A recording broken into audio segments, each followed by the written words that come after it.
Bonjour et bienvenue dans la troisième mi-temps du Middle. C'est la dernière de 2023. Dans quelques heures, nous passerons à l'année 2024. 2023 était une année riche pour le rugby, notamment la Coupe du Monde en France. On aurait aimé, comme vous, sûrement terminer cette année avec un petit trophée doré dans les mains. Ce ne fut pas le cas. C'est pas grave. Avec moi sur le plateau pendant environ une heure pour débriefer ce week-end de Boxing Day de Top 14 qui s'est terminé il y a quelques minutes. Loïc Bessière, salut Loïc. Salut Vincent, bonjour à toutes, bonjour à tous. Et Maxime Gutiérrez, salut Max. Salut Vincent, salut les gars. Maxime Gutiérrez, une habitude du plateau, mais ça faisait quelques temps qu'il n'était pas apparu. À croire, on aurait cru qu'il préférait les matchs de l'équipe de France, après c'était pas trop ça. Mais faire la dernière de l'année pour que ça soit une bonne note. Voilà, donc je l'ai dit, on est ici pendant environ une heure. Théophile Harley, bien sûr, en régie, comme d'habitude. Pendant environ une heure pour débriefer ce week-end de Boxing Day, messieurs, qui s'est terminé il y a quelques minutes. Loïc avec une victoire, peut-être la moins attendue du week-end, celle de Perpignan, qui s'est imposée après la sirène, 82e minute de jeu, s'est imposée sur la pelouse de Pierre Fabre du Castres Olympique grâce à l'essai de Veredamou. Énorme coup des Catalans dans la course pour le maintien. Oui, c'est vrai qu'on pouvait s'attendre à une victoire assez large de Castres. Je pense que nous sommes beaucoup à avoir mis 4 joueurs de Castres sur la grande mêlée et beaucoup à être déçus. Mais voilà, il y a eu un invité, pas surprise parce que c'était prévu, mais la pluie qui a empêché. C'est vrai que ces dernières années, on vantait beaucoup le jeu d'avant de Castres, la rudesse, mais maintenant il y a aussi d'excellents trois quarts. Et ça les a perturbés, on les a vus beaucoup essayer d'envoyer du jeu. Arata et Poplin qui ont beaucoup ouvert, oui. Beaucoup de fautes de main du coup. Et les Catalans, on les connaît, hein, accrocheurs, toujours là. Et les Castrés ont vite marqué par Arata, très vite. N'ont pas su creuser l'écart et derrière les Catalans sont restés dans le match et ils ont fini par s'imposer au bout du bout. C'est vrai qu'il y a cet exploit d'Arata, il y a 10-0 rapidement pour Castres où on imagine le CO maîtrisé jusqu'au bout, voilà, même si c'était que le quart d'heure de jeu, mais maîtrisé quand même son match. C'est que Perpignan petit à petit est revenu et au final c'est pas volé. C'est clairement ce qu'il faut dire. C'est l'équipe accrocheuse de base, quoi. On va pas les réduire à ça non plus, l'USAP, les Catalans. Mais aujourd'hui il le fallait. Mais aujourd'hui il fallait faire ce match-là, conditions difficiles, Castres pas vraiment en confiance, ils produisaient pas grand-chose et on sentait que le match pouvait basculer à tout moment, quoi. Il y a eu à un moment donné, quand Choki prend le carton jaune sur 3 pénalités d'affilée en mêlée, on se dit bon là le CO va faire la diff et le match va être bien lancé pour eux. Et en fait ils n'ont pas du tout arrêté, ils n'ont pas du tout enlevé cet esprit vaillant quand les Catalans ils sont allés au bout. Franchement c'était pas le match le plus spectaculaire ni de l'année ni de la journée, mais pour Perpignan c'est bon bol d'air quand même parce qu'il laisse les Montpelliérains bien reculer. J'allais rebondir sur la course pour le maintien parce que l'USAP bien sûr est lancé, les Perpignanais le savaient, on le savait aussi, ils jouent leur maintien en top 14 tous les week-ends. Montpellier a perdu. Alors certes, Montpellier a pris son premier point de la saison à l'extérieur, mais du coup, un point, Perpignan en prend 4. Perpignan, aujourd'hui, a 5 points d'avance sur le MHR. La semaine prochaine, l'USAP reçoit Oyonnax. Montpellier reçoit Toulon. Quand même, sur le papier, c'est préférable de recevoir Oyonnax que Toulon. Ça manquait de respect aux Indinois, mais quand même, ça peut faire très mal dans les prochains jours. Autant pour Montpellier que pour Perpignan, un peu de plaisir, quoi. Et surtout que Perpignan avait laissé quelques joueurs au frais. Tulagi est rentré en deuxième mi-temps. Crossdale, qui avait été excellent la semaine d'avant, c'est là où les Catalans étaient bons. C'est que contre Bayonne, ils ont envoyé énormément de jeux. Bayonne a explosé. Là, ils se sont dit, sûrement à Castres, ça va être un match où il faudra être fort devant. Ils ont envoyé une équipe pour jouer devant. Ils ont laissé quelques mecs au repos. Crossdale, Toméopo. McIntyre aussi, c'est vrai, qui était hors groupe. Qui du coup seront là la semaine prochaine frais. Et avec leur banc en 5-2. 6-2. Voilà, ils ont réussi à faire le gros coup de la journée. Et, par contre, il faudra capitaliser contre Oyonnax la semaine prochaine à la maison. Alors, c'est peut-être trop tôt, mais est-ce que vous pensez que c'est un week-end charnière dans la course pour le maintien ? Est-ce que cette victoire de Perpignan, par exemple, dans plusieurs mois, on s'en rappellera vraiment parce que t'as Montpellier qui a 2 doigts de gagner à Lyon, mais au final ils perdent quand même. Là, Perpignan qui a 2 doigts de perdre, mais au final ça tourne du bon côté et c'est pas volé. Tu te dis quand même, il y a des choses dans la tête, il y en a qui vont pas passer le même réveillon, quoi. C'est des victoires à l'extérieur chez des équipes qui jouent le maintien, qui sont dans cette course pour éviter la relégation. Une victoire à l'extérieur, c'est quand même un bol d'air à chaque fois. Il faudrait regarder sur les dernières années, mais les 2-3 derniers du championnat, ils doivent gagner 2 matchs, grand max à l'extérieur. Donc déjà, les Perpignanais d'aller s'imposer en terre Castres en plus, Castres, c'est pas une terre facile à prendre. Toi, tu t'es bien placé pour le savoir. Ça faisait combien de temps invaincus encore, ils étaient vaincus. Donc non, une victoire à l'extérieur, je pense qu'ils tu coches quelques déplacements en début d'année, mais tu sais que si tu es maître à la maison, déjà, t'es pas mal. Quand tu commences à perdre quelques matchs, il faut aller en chercher ailleurs. Et là, les Perpignanais l'ont fait. Montpellier avait peut-être l'opportunité de le faire à Lyon. On a vu qu'à un moment donné, le match pouvait peut-être leur tendre les bras. Et ils l'ont pas pris. Et c'est peut-être en effet quelque chose qui va compter à la fin. Voilà, donc Perpignan, victoire 17-13 à Castres. Le CO qui doit se contenter du point de vue défensif. Le CO est encore 6e, mais aurait pu être 4e égalité avec le 3e et le 2e. Donc voilà, le CO a loupé un gros coup. C'est comme ça. Et du coup, la semaine prochaine, Perpignan-Oyonnax, Montpellier-Toulon. La course pour le maintien est lancée, est bel et bien lancée et ne s'arrête plus. Messieurs, on va passer de suite à l'ovation du middle.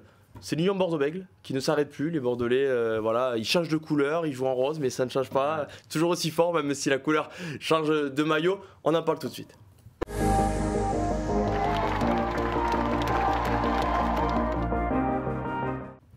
Voilà, l'UBB qui jouait vendredi soir. Les unionistes sont allés s'imposer sur la pelouse de Clermont 40-35. Déjà un des matchs de la saison. Voilà, dans quelques mois, on s'en rappellera celui-là aussi, le 40-35. 4 essais partout, ça a été. Bon, il y a eu plus d'attaques que de défense quand on revoit les essais aussi. Mais bon, voilà, l'UBB ne s'arrête plus. Loïc, victoire à Clermont quand même. Ils étaient attendus, quelques joueurs au repos, mais ils sont encore là. La question est simple. Est-ce que c'est enfin la bonne année pour l'UBB ?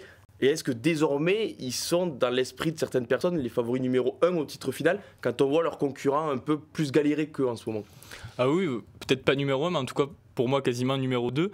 Là, ce qui est fort, c'est qu'ils avaient laissé plusieurs joueurs au repos.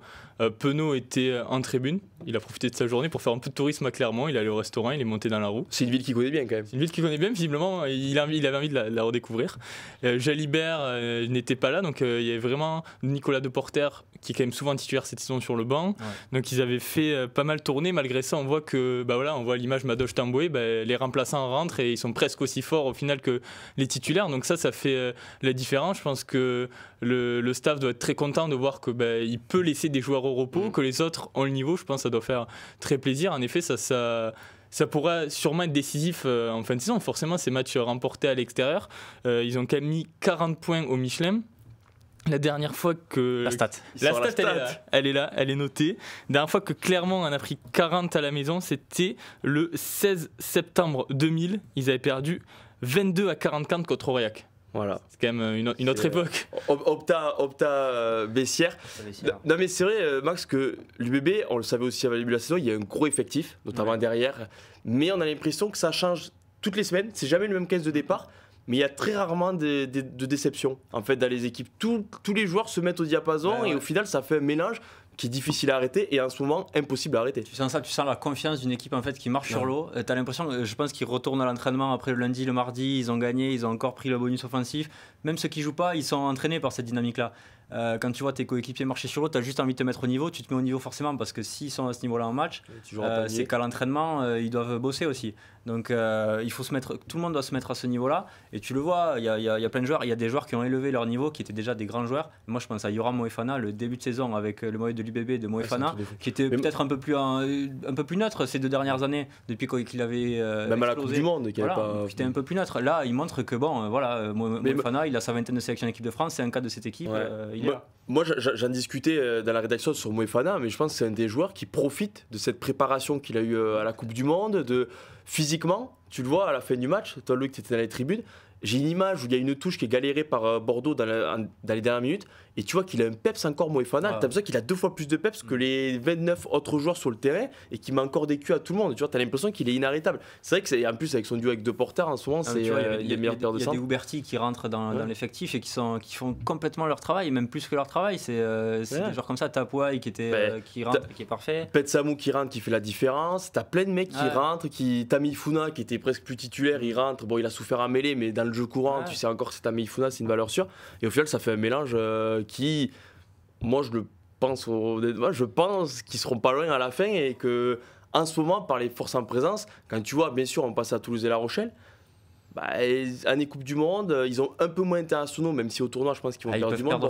Ils peuvent perdre fort en dynamique au moment du tournoi quand même. Je te dis que et c'est pour ça que les joueurs comme Huberti, Tamboué, Tapouaï, va falloir vraiment compter sur eux. Et si eux sont en confiance. Mais est-ce que quand il n'y a pas Jalibert et il y a Lucu, ça marche? Ok. Est-ce que quand il n'y a pas Lucu, il y a Jalibert, on l'a pas trop vu, mais ça peut marcher? Ok. Est-ce que quand il n'y a pas les deux, ça va marcher comme ça? C'est quand tu vois le match de Maxime Lucu, on va certainement en parler un peu plus tard. Mais quand tu vois on va en parler maintenant, parlons-en. C'est quand tu vois le match de Maxime Lucu ce week-end, c'est le patron, c'est le vrai patron. Je trouve que ces derniers mois, ça avait changé parce que dans l'esprit du grand public, je trouvais que tout le monde disait, et a raison sûrement, que c'était Mathieu Jalibert. Mais depuis quelques mois, même quand Jalibert faisait des gros matchs, tout le monde disait attention, Lucu, c'est quand même lui qui tient, sur le terrain, c'est lui qui parle, dans le vestiaire, c'est lui qui parle. Alors oui, Jalibert est important, mais là, tu as l'impression, le match que fait Maxime Lucu, 20 points marqués, 100% face au poteau, le premier essai, il est quasiment pour lui. Bon, tant mieux, il faut le finir, mais la percée à son embut, c'est énorme.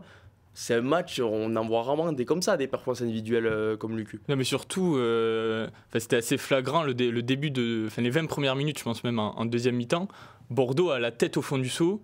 C'est là où pas Foussac, Hérito, pardon, voilà, marque l'essai, un deuxième qui est refusé. À ce moment-là, l'ASM, bon, c'est vraiment le moment où il fallait assommer Bordeaux. Ils n'ont pas réussi à le faire. Mais là, il y a aussi derrière la gestion. Maxime Lucu, ça, il a vu, ça lui a pas échappé. Il a réussi justement à ce moment-là à calmer le jeu parce que c'était quand même un match où ça partait dans tous les sens.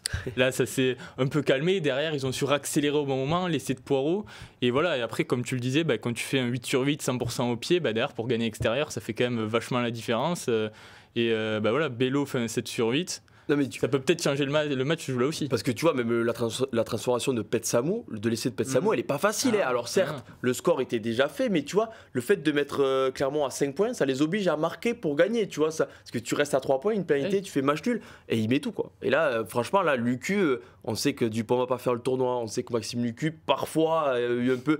petit délit de faciès aussi. Il y a certaines personnes qui ne l'aiment pas, on ne sait pas trop pourquoi, mais qui n'aiment pas son style de jeu, qui n'aiment pas tout ça.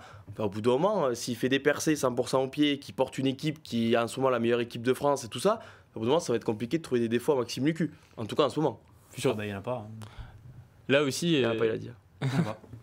Là, en plus, je pense que ça a joué aussi à Matteo Garcia qui joue à ses côtés, qui est assez jeune.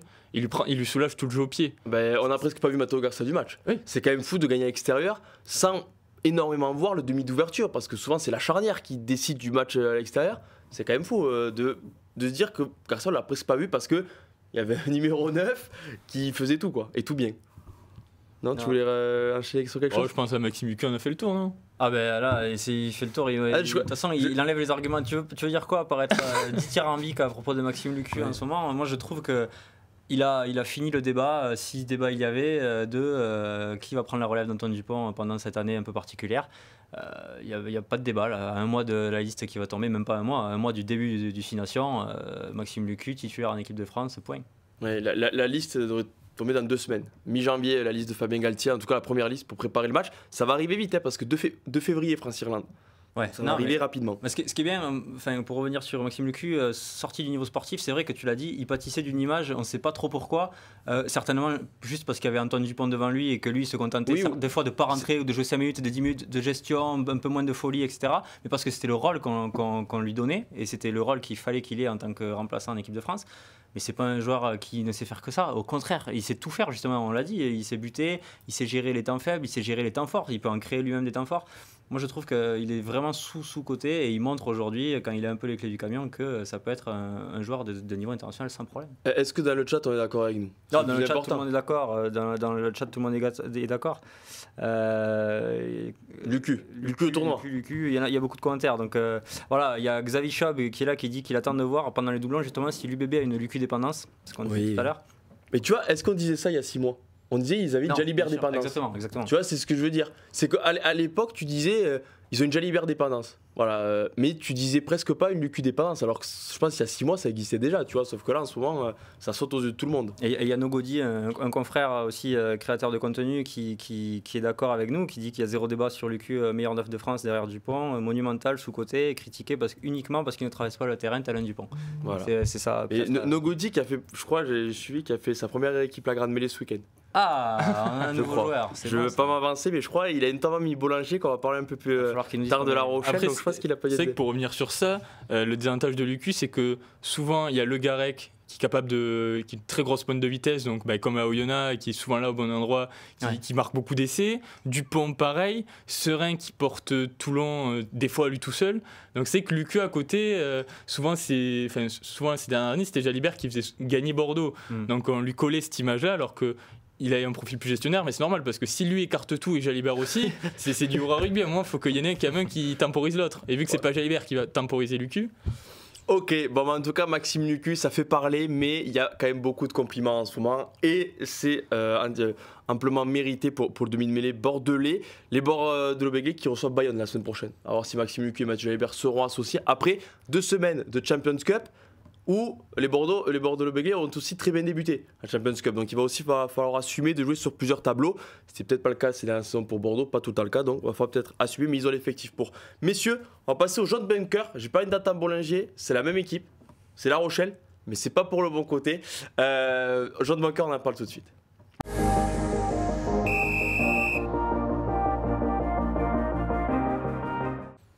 Alors c'est assez rare dans l'émission, mais là pour le coup, John Bunker, l'arbitre lui-même du match, a répondu pour nous. Parce qu'il n'y a même pas eu de bunker, il y a eu carton rouge au final, vous le voyez. En fait, j'ai parlé de La Rochelle, on ne parle pas de la performance de La Rochelle, on en parlera un peu plus un peu plus tard dans cette émission. Mais on voulait revenir sur le geste de Thomas Lavaux, le deuxième ligne Rochelet, qui a été exclu face au Stade Toulousain ce samedi soir, pour un geste qu'on a du mal à comprendre en fait dans le rugby actuel, qu'on a encore du mal à comprendre et qu'on aura toujours du mal parce que pour ceux qui ne l'ont pas vu, Mathis Castro-Ferreira, le jeune troisième ligne toulousain, plaque, est au sol, ne gêne même pas la sortie du ballon. Thomas Lavaux, il a plongé dessus, épaule dans la tête, et en plus il a vraiment fait mal parce qu'il est resté au sol quelques minutes, Castro-Ferreira, presque suspicion de fracture du nez. Carton rouge, amplement mérité, messieurs, mais la question c'est comment on peut encore faire ça en 2023 avec toutes les caméras qu'il y a autour du terrain. On ne dit pas que c'était autorisé il y a 30 ans, mais il y avait moins de caméras. Et tu pouvais le faire. Mais comment tu peux te dire que tu vas éviter ça? Non, mais ça, franchement, il n'y a pas de bonne. Il faut juste dire qu'on ne peut plus voir de gestes comme ça. C'est une agression caractérisée. Franchement, ça va au-delà d'une faute. Une faute dans un match de rugby, c'est vraiment, il vient pour faire mal à quelqu'un qui est au sol, quoi. Pour moi, ça va presque au-delà d'un match de rugby. Il n'est pas juste dans l'excès d'engagement, comme des fois on peut voir, ou dans un joueur qui se baisse pas, ou qui se baisse au dernier moment et qui prend un tête contre tête. Là, c'est une agression sur quelqu'un au sol, quoi. Donc franchement, c'est des images qu'on ne peut plus voir dans un sport professionnel, que ce soit le rugby ou un autre. C'est vraiment dramatique. Hier soir, quand on voit ça, on est tous affligés de voir l'image en direct, et quand on voit le ralenti, il y a zéro excuse à donner. Parce qu'on en parlait au moment de préparer cette émission, il y a des cartons rouges qu'on peut comprendre parfois, où il y a une épaule dans la tête, mais c'est pas volontaire. Il y a des aléas qui font que, il y a carton rouge, c'est mérité, mais c'est pas volontaire. Là, sur le coup, il y a ton équipe, il y a une 29-3 au moment où il se passe ça.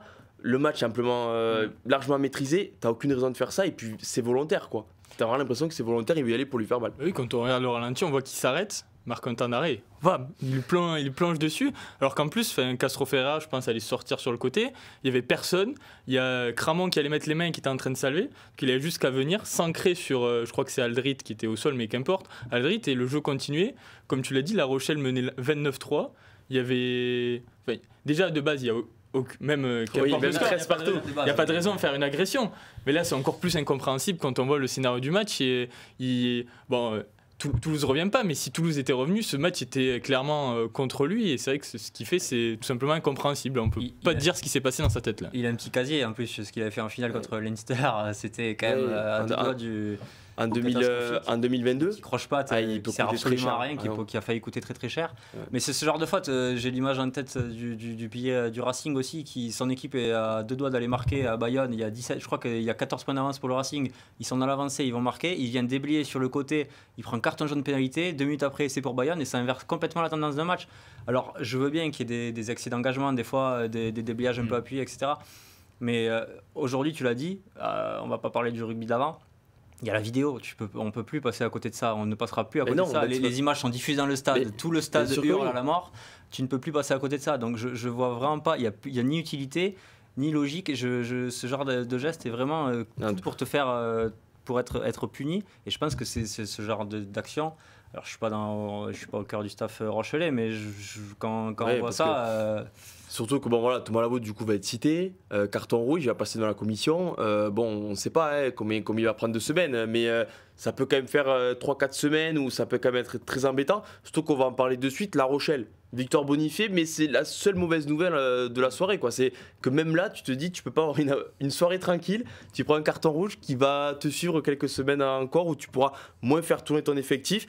On en parle de suite en parlant du 15 de la semaine, puisque Paul Boudin fait partie de ce 15 de la semaine midi olympique. On parle de la performance numéro 8 et aussi de La Rochelle tout de suite.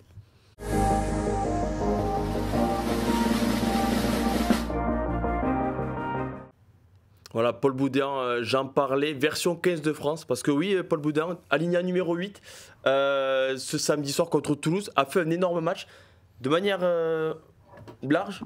La Rochelle a fait un gros match, quand même, c'était le match qu'il fallait pour les Rochers, certes, face à une équipe de Toulouse remaniée avec de nombreux cadres au repos, de nombreux internationaux français notamment, mais 5 points face à Toulouse, dans la situation dans laquelle étaient les Rochelais, il les fallait. Et c'est toujours bien de prendre 5 points contre Toulouse, quelle que soit l'équipe que tu as en face. Oui, déjà, bon, l'équipe était remaniée, il faut prendre 5 points contre Toulouse. En plus, quand on sait le contexte, toujours La Rochelle-Toulouse, c'est quand même des matchs un peu. C'est des matchs spéciaux, ils se retrouvent souvent en finale. Donc là, en plus, ils avaient un peu des fêtes interdites, les Rochelais, déjà parce qu'il faut qu'ils remontent au classement, et en plus avec ce contexte. Et c'est vrai que Boudin. Je ne vais pas tenter la comparaison avec Aldrit, mais il a un peu pris son rôle dans le sens où il a porté énormément le ballon. Il a fait 16 courses ballon en main, il a battu 4 défenseurs. Et c'est ce qui manquait peut-être des fois ces dernières semaines à La Rochelle. Un joueur qui vient. Tank, ouais. Voilà, un tank, comme un mec qui vient tranchant tout le temps, qui met l'équipe dans l'avancée. Hier soir, il a très bien fait. En plus, il y a Aldrit qui est revenu, donc maintenant, ils en auront 2. Ils en auront 2, avec aussi Tanga aussi, qui reste à l'effectif quand même. Mais bon, c'est vrai que les Rochelais ont fait un match qui peut. Bon, lancer la saison, c'est tard maintenant, la saison elle est lancée, Max, mais je veux dire, quand même, les faire enchaîner ou te dire c'est bon, un peu s'enlever le brouillard qu'ils avaient dans le cerveau et continuer, notamment avec un déplacement à Pau la semaine prochaine, qui peut être un déplacement bascule contre une équipe qui marche bien cette saison aussi, qui peut vraiment montrer les muscles, quoi. Moi, je vais être un peu plus mitigé, ouais, sur ce match de La Rochelle. Je les voyais pas gagner aussi largement au score avant le match, parce que Toulouse envoyait quand même une équipe solide, et on sait, tu l'as dit toi-même, c'est des contextes, et les joueurs de Toulouse, même si c'est une équipe remaniée, ça reste une équipe correcte.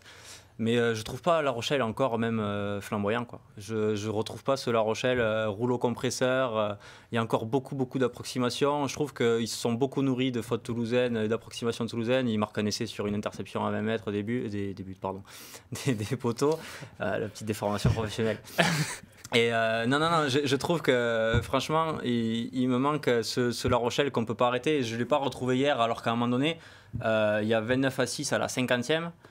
Tu te dis, ils vont leur remettre 50 ou 60, quoi. Il y a des matchs où là, les Rochelais auraient été inarrêtables. Alors oui, tu retrouves du Judicaël Cancorier qui a fait un match hier, je trouve vraiment très solide. Tu trouves le petit Bollinger, tu trouves Boudin qui sont vraiment costauds. Mais je sais pas, j'arrive pas encore à être enflammé par cette équipe de La Rochelle. Alors peut-être, en effet, tu le dis, ça va peut-être être un tournant, donner un peu de confiance. Ils vont peut-être aller chercher un succès à l'extérieur et se lancer. Mais j'ai encore un peu de doute et un peu de. Je pense que La Rochelle cette année, je ne sais pas si ça va en prendre. On est quand même en janvier, dès demain. Oui. J'ai du mal à les voir aller plus loin que ce qu'ils ont eu l'habitude de faire. Après, victoire extérieure, ça va être obligatoire. On sait aussi qu'après, il y a la Champions Cup qui ont très mal débuté. À voir s'ils continuent par exemple, à mettre l'équipe type. On sait que parfois, il y a des équipes qui, quand ils savent surtout qu'ils sont un peu dans la poule de la mort, donc quand tu perds à la maison, comme le Leinster, c'est excusable, mais bon, une défaite à domicile en Champions Cup, c'est toujours compliqué de se relever, donc ils sont obligés de faire 2 sur 2 pour se qualifier, donc à voir comment ils vont aborder la suite de la Champions Cup, mais voilà, les Rochelais, 29-8, parce que les Toulousains ont marqué à la dernière seconde, Clément Verger a sauvé l'honneur pour les Hauts-Garonnais, mais voilà, 5 points les Rochelais, et c'est vrai qu'on peut ne pas faire. Toujours pas être emballé par cette équipe de La Rochelle. Il y a ce déplacement à Pau qui va être important, je pense. Je mets juste un petit bémol. Ils font quand même, ils mettent. Oui, il faut le faire, il faut le taf. Mais je mets un petit bémol sur l'enflammade peut-être qu'a suscité le match hier soir. Bon, on voit que l'absence de Danty leur fait mal. Astoy qui perd de Favre rapidement. Rapidement. C'est Astoy qui joue 12 tout le match.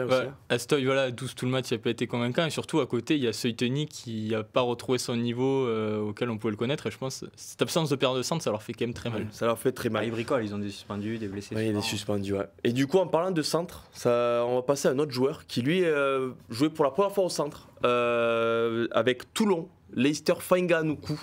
J'y suis arrivé quand même, faire attention, le nom est piégeux. Mais Leicester Fainga'anuku, qui a joué la Coupe du Monde avec les All Blacks, qui est allé jusqu'en finale, a joué pour la première fois au centre à Mayol et a fait un gros match dans ce qu'on peut dire le pire match de ce week-end. sans manquer de respect à personne. Voilà, c'était un match pas vraiment emballant, mais Toulon a fait le boulot pour s'imposer face au Stade Français, 19-5. Mais voilà, Leicester fait un coup. Loïc ? Pas si facile. Hein. Ouais, mais je l'ai trop dit en même temps, quand tu prends trop de disques, au bout d'un moment, tu glisses. Au bout d'un moment, faut pas exagérer quand même. J'ai pris la confiance, bon voilà. C'est une vraie solution au centre, parce qu'on sait, on le connaissait Elie avec les Crusaders, serial marqueur, tout ça. Mais il montre aussi qu'il y a une possibilité au centre, surtout en ce moment où tu sens que YCA n'est pas au prime de sa carrière, tout ça, ça peut rendre de bons services quand même, un 13 comme ça. Oui, alors attention, j'ai regardé. Même avec les Crusaders, il a déjà joué centre plusieurs fois. Donc c'est un poste qu'il connaît et son profil ailier très rapide mais aussi très puissant peut faire vachement de bien au centre. Comme tu l'as dit, un peu comme YCA qui a ce cocktail vitesse-puissance. En plus, il est plutôt complémentaire avec Mathieu Smiley qui fait une bonne saison. Qui lui a aussi joué ouvreur, donc a plutôt cette vision du jeu-là. Donc les deux ont fait un très bon match hier soir, et c'est lui qui m'a reconnaissé plus d'avant, hein. Il est venu faire un pick and go, il voulait du ballon, mais voilà, tout le match, au final, c'est un profil comme ça, c'était un match très ouvert, mais en même temps très brouillon, et voilà, quand il faut se rassurer avec des mecs qui arrivent lancés avec de la vitesse, lui, il fait du bien forcément. Fanganuku, international néo-zélandais, qui a quand même avec un beau CV, donc on en attend beaucoup. On sait qu'il y a souvent, ça passe sous sa casse, les joueurs comme ça, mais on espère en tout cas qu'il va rendre de bons services à Toulon. Messieurs, on va passer au MVP, la grande mêlée. J'ai parlé de la grande mêlée, on a beaucoup parlé de la grande mêlée à ce début d'émission. Ouzahir Kassim, le numéro 8 de Bayonne, on en parle tout de suite.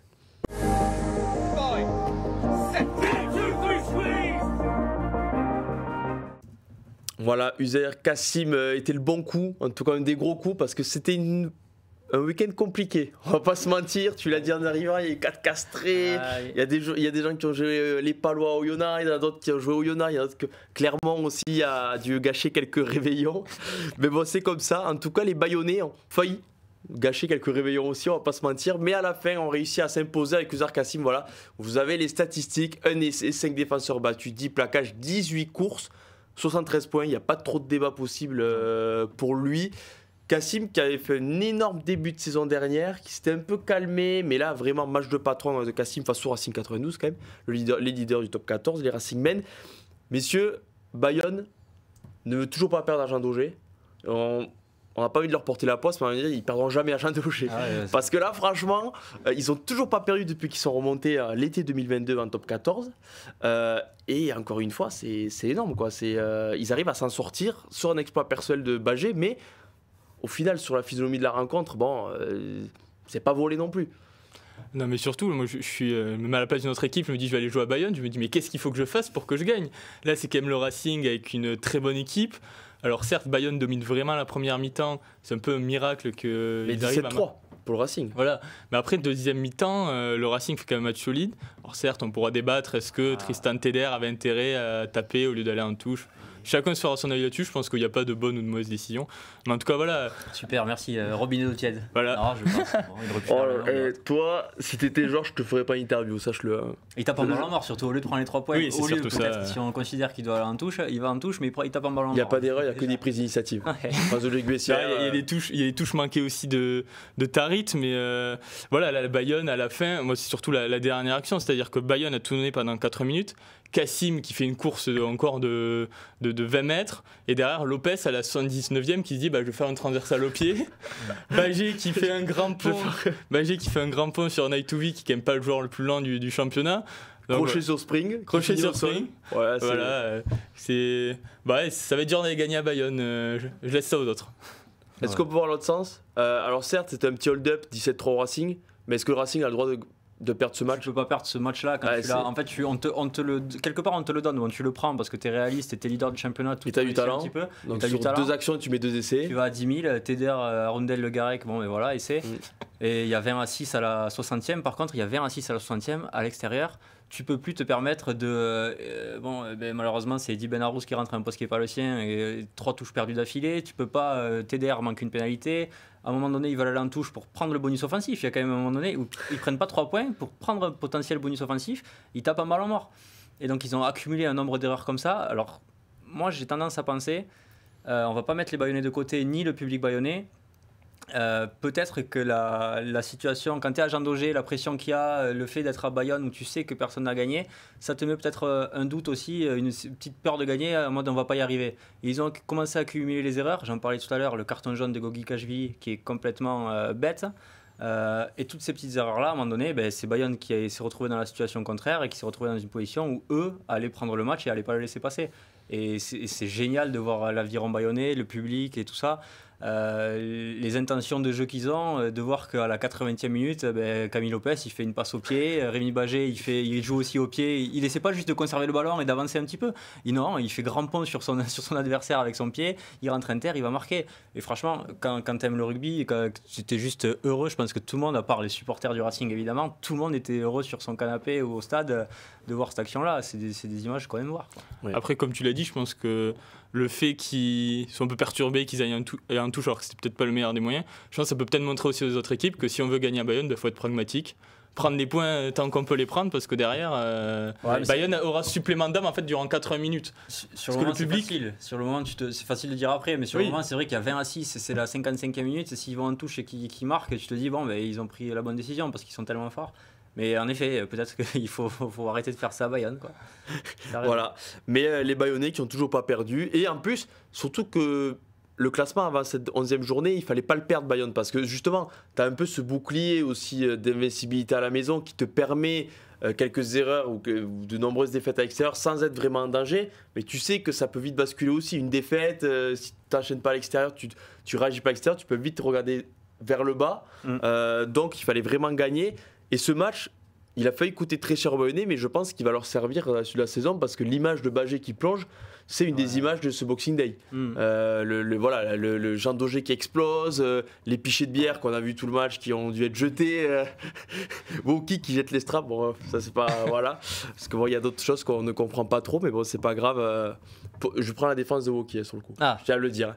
Parce que je tiens à le dire. Alors certes, c'est pas bien ce qu'il fait.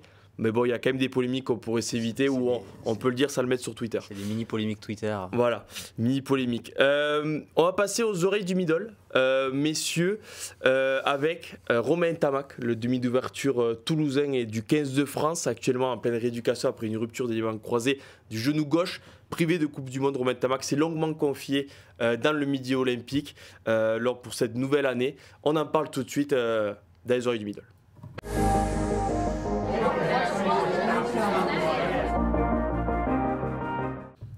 Voilà, alors je l'ai dit, longuement confié, donc on va pas pouvoir parler de tout. Voilà, il faut d'ores et déjà le dire. Et il y a une phrase qui interpelle forcément, parce qu'elle est en lien avec la Coupe du Monde, mais aussi avec sa blessure, tout ça. On va pas revenir sur France-Afrique du Sud, tout ça, mais il y a une phrase où Romain Ntamack dit, voilà, si les Bleus avaient été sacrés champions du monde, ça aurait été un jour historique pour le rugby français, mais peut-être un des pires de ma vie. On comprend vite ce qu'il a voulu dire, bien sûr. Voir les Bleus gagner ça moi, ça fait très mal.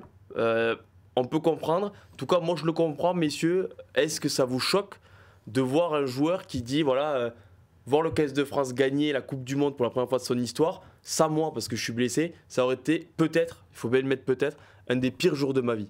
Est-ce que c'est quelque chose que vous comprenez? Loïc? Non, moi je comprends pas trop. Alors déjà, bravo d'avoir eu l'honnêteté de le dire. Il y en a plein qui l'auraient pas dit. Et qui l'auraient pensé. Oui, qui l'auraient pensé très fort. Peut-être qu'il y en a d'ailleurs d'autres qui l'ont pensé, mais non, moi je trouve ça quand même assez dommage parce que cette victoire, c'est quand même, on en a parlé longtemps, c'est si la France avait gagné, il n'y a pas eu de victoire. Et c'était celle d'un groupe qui s'est construit pendant 4 ans. Alors, on va pas dire que c'est grâce à tous les très nombreux joueurs qui ont porté le maillot bleu pendant 4 ans, mais lui, ça a quand même été un cadre. Il a amené la France à ce titre dans les 6 nations, ce grand chelem. Il y a eu tous ces matchs contre des grandes nations gagnés. Et voilà, celle aussi de ses coéquipiers. Ils ont tous travaillé ensemble et si la France avait... Forcément, ça aurait été moins fort pour lui parce qu'il n'aurait pas été sur le terrain. Mais c'était la victoire d'un groupe. Donc, je trouve ça un peu individualiste comme comportement parce que c'est aussi celle de ses coéquipiers. Et derrière, ses coéquipiers l'auraient peut-être aussi amené au titre en 2027. Donc je pense que de toute façon, quand une équipe de rugby gagne, c'est vraiment celle d'un groupe. Alors, on l'a vu avec l'Afrique du Sud, donc pourquoi les Bleus, ça aurait été différent? C'est la victoire du collectif. Loïc, je vais te frapper aujourd'hui, non? On va pas passer le réveillon ensemble là. Non, mais c'est pas prévu de toute façon. Alors, écoute, c'est la victoire d'un groupe. Bon, ton copain il a la médaille. Bon, toi tu l'as pas parce que t'as pas joué. c'est compliqué, tu vois. Moi, bien sûr, je suis pas d'accord avec toi, je l'entends et tout, mais je comprends ton avis. Mais ça peut être compréhensible. Victoire d'un groupe, il y a combien de joueurs qui ont joué avec l'équipe de France? Tu vois, Romain Tamac, c'est aussi un des titulaires, tu l'as dit. C'est ça qui est important. Voilà, je sais pas, j'ai pas de nom en tête, mais c'est pas un joueur qui a joué lors de la tournée en Australie. Et qui je l'ai dit. Donc pour toi, typiquement, Romain Tamac, voilà, c'est la victoire d'un groupe, donc c'est autant la victoire d'un Tamac que d'un mec qui a 3 sélections lors d'une tournée estivale au Japon. Tu vois, c'est compliqué. Romain Tamac, tu peux comprendre. T'as un noyau dur. Ouais, mais Romain Tamac, tu sais que s'il est pas blessé, le quart final il le débute, le match d'ouverture contre la Nouvelle-Zélande il le débute, donc je pense que ça peut être plus compliqué. Lui il sait qu'il aurait été là, c'est ça que tu dis. Ouais, c'est le plus dur. Disait Loïc. Lui il sait que sur un quart, une demi et une finale, s'il était à 100% de ses moyens, il aurait démarré ces matchs-là. C'est complètement différent d'un joueur qui est aux portes de l'équipe de France ou des fois a été sélectionné, a fait des allers-retours le mercredi soir et aurait pu se dire j'aurais pu peut-être y être si. Lui il sait qu'il aurait été là, point. Donc évidemment c'est une frustration quand tu es compétiteur et que tu travailles depuis Romain Tamac qui travaille pour ça depuis qu'il est enfant quoi, tout simplement. Donc c'est son rêve je pense de gagner la Coupe du Monde et quand tu es compétiteur à ce niveau là tu veux pas voir ton rêve réalisé par des gens qui auraient dû le réaliser avec toi, tu veux pas qu'il se réalise sans toi en fait. Évidemment il le dit dans l'interview, il dit pas vraiment qu'il voulait pas que l'équipe de France soit pas champion du monde. Il dit qu'il avait travaillé, il avait anticipé déjà psychologiquement sur le fait qu'ils étaient potentiellement, être champion du monde sans lui, donc il réfléchissait, il se préparait à ce moment-là. Et il disait, égoïstement, je pensais quelque part à moi, et c'est Laurent Koscielny qui l'avait dit avec l'équipe de France, 2018. champion du monde 2018, lui il avait raté pour cause de blessure, et il avait dit qu'il l'avait très très mal vécu, et je le comprends, moi je trouve que c'est même hypocrite pour des joueurs de ce standing-là, de nous faire croire le contraire. C'est des professionnels, c'est des passionnés, c'est des gens qui, depuis qu'ils sont gosses, rêvent juste de lever la Coupe du Monde. Tu bosses toute ta vie, tu es programmé pour y être, et tu n'y es pas, et il lève la Coupe du Monde. Tu passes ton temps, tu passes des années dans ta vie après à te dire j'aurais dû être.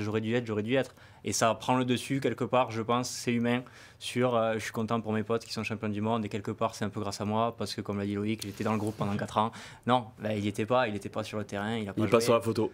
Il n'est pas sur la photo, il est pas... Non, franchement, je trouve ça vraiment... bien parce que ça humanise, ça enlève la partie, le côté robot que peuvent avoir ces joueurs-là. Ça montre que c'est des humains qui ont des rêves de gamins et qui veulent les réaliser, quoi, tout simplement.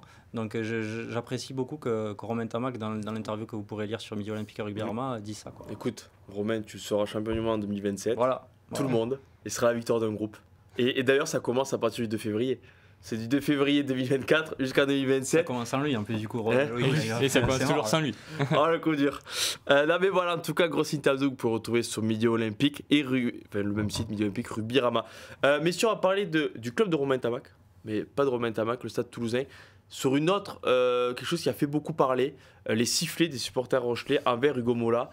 Hugo Mola qui a été autant filmé que les joueurs samedi soir. C'était Ovalie, ça. Est-ce que c'était les valeurs, ça? Non, voilà. Est-ce que c'est quelque chose qui vous choque une nouvelle fois de voir les supporters qui sifflent une partie du stade, des supporters, parce qu'on a vu sur les réseaux sociaux qui disaient moi ils sifflaient à côté mais je leur ai dit d'arrêter. Bon, après c'était compliqué d'arrêter la bêtise, mais est-ce que vous comprenez le fait qu'Hugo Mola soit sifflé presque parce que il a gagné la finale contre La Rochelle en 2023, en 2021, donc forcément on le siffle presque peut-être par jalousie? Est-ce que c'est quelque chose que vous comprenez? Non, du tout. Hugo Mola va quand même pas s'excuser d'avoir gagné des titres contre La Rochelle. Je suis désolé, il fait son travail, il a gagné. Je trouve ça vraiment dommage de le siffler. Alors on peut aimer ou pas sa personnalité, mais de là à lui reprocher d'avoir gagné contre La Rochelle, je comprends pas. S'il avait fait une grosse attaque sur La Rochelle en conférence de presse avant le match, s'il avait dit c'est des pitres, on va gagner chez eux, là j'aurais pu comprendre la frustration du public rochelais, mais pas du tout. Donc là j'avoue que je comprends pas trop le public rochelais, qui est d'ailleurs souvent un super public. On parlait du public de Bayonne, et aussi pousse très soin derrière leur équipe. Et là je trouve dommage de siffler Hugo Mola alors que la soirée Rochelais s'est plutôt bien passée, comme on l'a dit tout à l'heure. Je trouve ça, c'est pas valeur, comme l'a dit Max. Ouais, c'est pas valeur, mais ça reste du sport. À un moment donné, il faut chambrer aussi. Et le public a son rôle à jouer. C'est même pas chambré, là. Non, mais c'est pas chambré, mais tu vois, le public aussi a son rôle à jouer dans le sens où où ils veulent être partie prenante de la rencontre.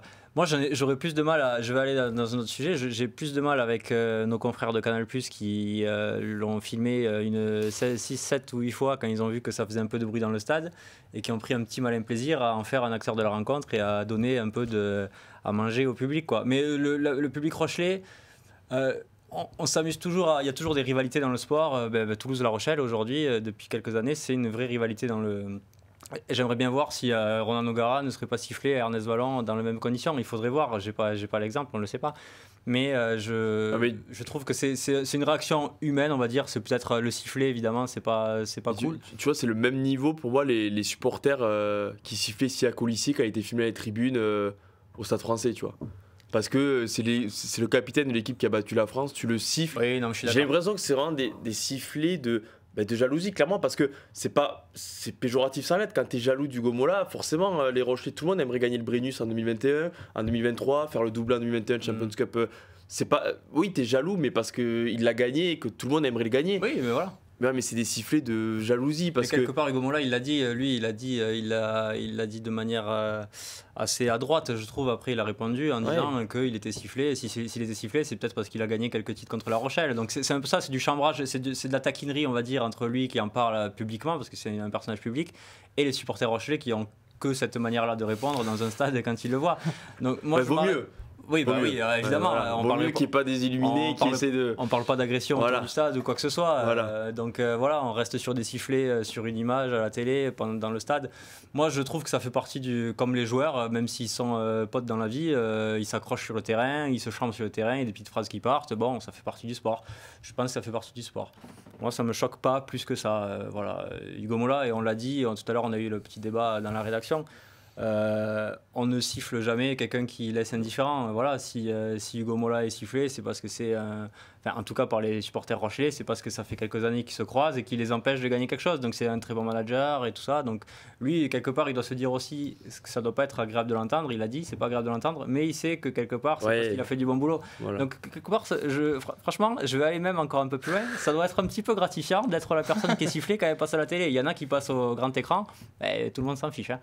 Lui, là, il y en a qui ne le reconnaissent pas. Une réaction chez des adversaires qu'il a souvent battus. Moi, ça me ferait plaisir. Écoute, en tout cas, on ne sait pas. Bon, il a répondu, il a pas mis de l'huile sur le feu, il a répondu de manière honnête. Et voilà, mais oui, c'est vrai que peut-être qu'au fond de soi, tu te dis bon, si on me siffle, c'est que je suis connu. Après, connu pour certaines raisons, pas les meilleures du coup d'après les supporters rochelais. Il est taquin aussi, il est chambreur, il est adroit dans sa communication. C'est vrai que voilà, mais je pense que c'est un jeu, c'est une rivalité qui existe et qui mérite encore d'être entretenue. Apparemment, les deux camps aiment bien l'entretenir. Donc voilà, et à voir si en fin de saison ils auront l'occasion, les Rochelais, de le siffler en match de phase finale. On le souhaite aux deux. Du coup, ça voudrait dire que les deux sont en phase finale, parce que les deux actuellement, Toulouse et Rochelle sont hors du top 6. Donc voilà, donc au bout d'un moment, il va falloir gagner des matchs. Bon, on n'est pas inquiet non plus, c'est pas... il reste du temps, il reste attendez, il reste 13 journées. Non, moins. En journée de jouer 15. Oui, 26 journées. 15 journées. Ah, pardon. 15 journées, on n'a pas fait ce matin d'arriver. On fera des maths en 2024. On fera des maths en 2024. Résolution. Non, mais un mot rapidement sur Toulouse, parce que tu l'as dit, Max, en début d'émission, on voyait pas La Rochelle gagner autant, mais du coup, on voyait pas perdre Toulouse de cette manière aussi. Parce qu'il y avait un remaniement, quelques turnovers dans l'effectif, c'est normal, des joueurs en vacances, mais quand même sur le papier, tu as une équipe qui doit rivaliser plus de temps que ça. Alors certes, perdre à La Rochelle, l'année dernière, Toulouse s'était incliné aussi, avait pris 30 points à La Rochelle parce qu'ils avaient fait tourner.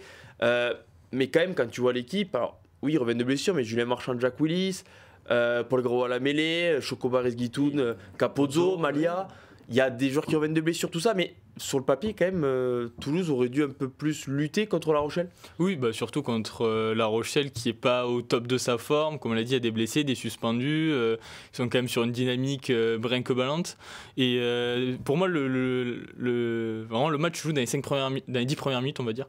Quand Toulouse est vraiment dans le camp de La Rochelle et n'arrive pas à scorer, ils font plusieurs ballons portés, ça aboutit pas. Et quand on est une équipe un peu remaniée, qu'on joue à deux flancs, donc c'est jamais simple de gagner, les occasions, il ne faut pas les laisser en route.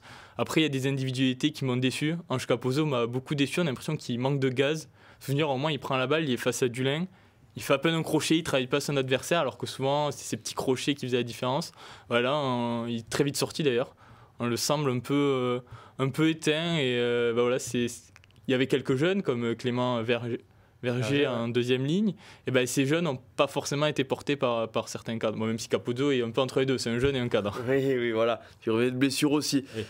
Max, un mot rapide sur Toulouse ou Loïc a déjà tout dit ? Non, il a tout dit, je suis assez d'accord. Je ne pensais pas qu'ils céderaient.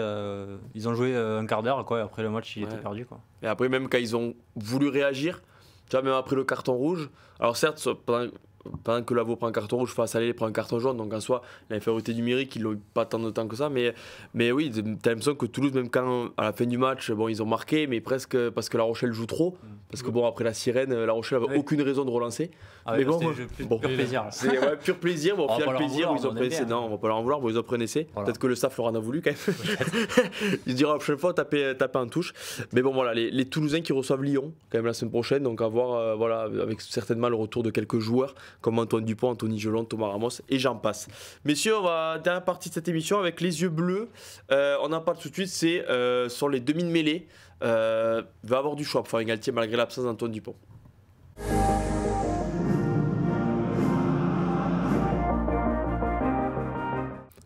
Alors on parle des demi de mêlée, on en parle beaucoup ces dernières semaines des demi de mêlée parce que oui, on le sait depuis quelques semaines, Antoine Dupont ne va pas disputer le Tour Destination 2024. Bien sûr, Dupont va commencer un peu sa transformation pour être apte, on va dire si je peux le dire comme ça, à disputer les Jeux Olympiques 2024 avec l'équipe de France à 7. Mais du coup, les 9, on a parlé de Maxime Lucu, lui on a parlé de Baptiste Couillou, ce week-end a fait un énorme match. Nolan Le Garec marque encore, il fait un très bon match. Ça se bouscule parce que en ce moment, tout le monde assume et démontre tout son talent. Donc c'est un peu compliqué parce que toutes les semaines, il y a des neufs qui sortent du lot, quoi. Ah oui, là, j'ai envie de dire qu'au final, le choix du numéro 9, ça ne sera pas sur la forme. Parce qu'ils sont tous, sont tous en forme, à part le pauvre Baptiste Giono qui traîne un peu une blessure à la cheville, là, qui était un peu de retour ce week-end. Mais c'est vrai que non, tous les autres candidats, ça fait plaisir de les voir tous en forme. Je pense que ça a peut-être créé aussi une émulation. Le fait qu'Antoine Dupont ne soit pas là, bon, il y a Baptiste Serin qui s'est blessé, donc ça en écartait un naturellement, mais ouais, Fabien Galtier, Patrick Arletaz et tout le staff vont se tirer les cheveux. Et je pense que le choix, du coup, ça ne sera pas sur la forme, mais ça sera plus sur le profil. On sait que Couillou est vraiment... et aussi Le Garec dynamise beaucoup, Lucu temporise un peu plus, même si on l'a dit, il peut aussi dynamiser, donc je pense que ça jouera vraiment là-dessus, et bien malin celui qui peut dire qui sera titulaire et qui sera remplaçant et qui sera du coup dans les tribunes. Titulaire, c'est fait. Voilà, non mais titulaire parce qu'on est parti, alors on est un peu d'accord nous trois sur le plateau pour dire que Maxime Lucu... c'est pas la vie, hein, on va pas, mais devrait débuter quand même le tournoi. Il y a en forme, il y a la hiérarchie, voilà, Mathieu Jalibert qui aussi devrait porter le numéro 10. Les automatismes, mais c'est vrai que le duel, on a l'impression que c'est entre Baptiste Couillou et Nolan Le Garec. Après la lourde blessure de Baptiste Serin, qui en souhaite un prompt rétablissement. Mais ouais, le même Couillou Le Garec, tu vois, même Le Garec enchaîne un peu plus, c'est un peu plus régulier que Couillou, qui est dans une équipe lyonnaise qui galère un peu, même si ça a gagné. Mais tu vois, ce week-end, Couillou, début de match raté, mais il a quand même assumé pour sortir son équipe du piège montpelliérain et a aussi marqué des points. Donc franchement, ça va être compliqué. Moi, Le Garec, ça fait quelques années que j'adore. Il n'y a pas de débat sur ça. Et cette année, le Racing est leader. Et je pense que Le Garec est le meilleur joueur du Racing. Donc à partir de là, déjà, tu as dit beaucoup de choses. Il a un style de jeu qui est certainement celui qui se rapproche le plus d'Antoine Dupont. Vraiment dans le style de jeu pur et dur, toujours au soutien de l'attaquant, toujours premier attaquant, un jeu au pied vraiment costaud aussi. Il bute, donc il a vraiment beaucoup d'atouts. Moi je le mets, j'ai du mal à voir une course. Je trouve qu'il a pris, pour mieux m'exprimer, je trouve qu'il a pris beaucoup d'avance sur Baptiste Couillou sur ce début de saison top 14. Et que je pense que ce sera lui qui démarrera sur le banc du tournoi avec les Bleus. Surtout qu'il y a quelque chose que beaucoup de monde a oublié. Peut-être, mais il a débuté le tournoi 2023 sur le banc aussi, dans Le Garec, en Italie. Il n'est pas rentré. Il rentre pas parce que. Et en plus, je pense qu'au fond de lui, il devait se dire bon, l'Italie, s'il y a 20 points d'avance à l'heure de jeu, je vais rentrer quand même, parce qu'on rentre en première sélection. Bon, il n'est pas rentré et il n'a plus jamais été sur le banc. Ça allait, puis il devait se dire faut que je rentre. Oui. Faut que je rentre. Mais au final, il n'était pas rentré, mais c'est vrai qu'il a débuté le tournoi 2023 dans la peau du remplaçant d'Antoine Dupont à l'époque. Bon, Antoine Dupont ne sera pas là, mais c'est vrai que Le Garec, est-ce que toi aussi tu penses que Le Garec, le duel, il a quand même un peu d'avance sur Baptiste Couillou? Est-ce que c'est un des joueurs qui peut vraiment s'installer dans les prochaines années, à être régulièrement dans le groupe, être bon, le troisième neuf, voire le deuxième si il continue sa progression. Ah oui, je suis d'accord. Comme l'a dit Max, il est assez régulier ces dernières saisons. Là, cette saison, je dirais pas qu'il porte le Racing, mais pas loin. Il marque très souvent, il dynamise vraiment le jeu, bon au pied. Non, moi, je suis vraiment un grand fan de Lohan Le Garec et j'ai hâte justement de me dire peut-être que donner du temps de jeu au niveau international, ça va peut-être encore justement lui faire franchir un palier, peut-être aussi dans la gestion de match, si je voulais faire un match. Donc j'ai vraiment envie de le voir là, peut-être même titulaire sur un match, peut-être contre l'Italie, et l'essayer. Après, je me dis dans l'esprit de Fabien Galtier, parce que c'est lui qui fera le choix, Baptiste Couillou, il le connaît bien, il a l'expérience de la Coupe du Monde, il connaît bien les autres joueurs aussi. Donc c'est quelque chose qui malheureusement peut être en défaveur de Lohan Le Garec et en faveur de Baptiste Couillou, qui pour le coup a aussi en sa défaveur de jouer au loup en ce moment. Et hier, on le voyait, ce match, les mecs sont en total manque de confiance. Et c'est pas toujours facile de jouer dans cette équipe du Loup. Et lui-même, Baptiste Couillou, manque de confiance à un moment. Le Loup est à 15 contre 13. Ils ont le ballon sur la ligne médiane. Il fait un jeu aux petites pressions. Alors que non, parce qu'il y a 2 joueurs en moins, plus 2 joueurs sur le rideau arrière. Donc ça fait 4 joueurs en moins dans la ligne. Il y avait des trous énormes. Donc même lui déjoue un peu en ce moment. Ouais, il va assurer, donc forcément quand tu assures, tu prends moins de risques. Ce qui est normal, et du coup tu fais moins d'exploits. Oui, c'est normal, on peut pas lui en vouloir. En tout cas, c'est ce poste de demi de mêlée qui va faire beaucoup parler. Mais voilà, on attend la première liste de l'équipe de Fabien Galtier. Bon, en soi dans la liste, ils peuvent être les 3. Lucu, Couillou et Le Garec devraient y être. Là, pour le coup, il y a encore moins de débat. Qui serait le 4e qui le 4e, on pensait à Baptiste Jonot, mais trop de blessures, il part trop loin. Déjà, les 3, c'est assez réglé. On n'aura plus que la surprise ou pas de voir qui sera 1, 2 ou 3. Oui, quel que soit le joueur, ce ne sera pas une surprise, mais bon, ce sera un choix de Fabien Galtier et du staff, Patrick Caritas, qui ne devrait pas trop s'arracher de cheveux.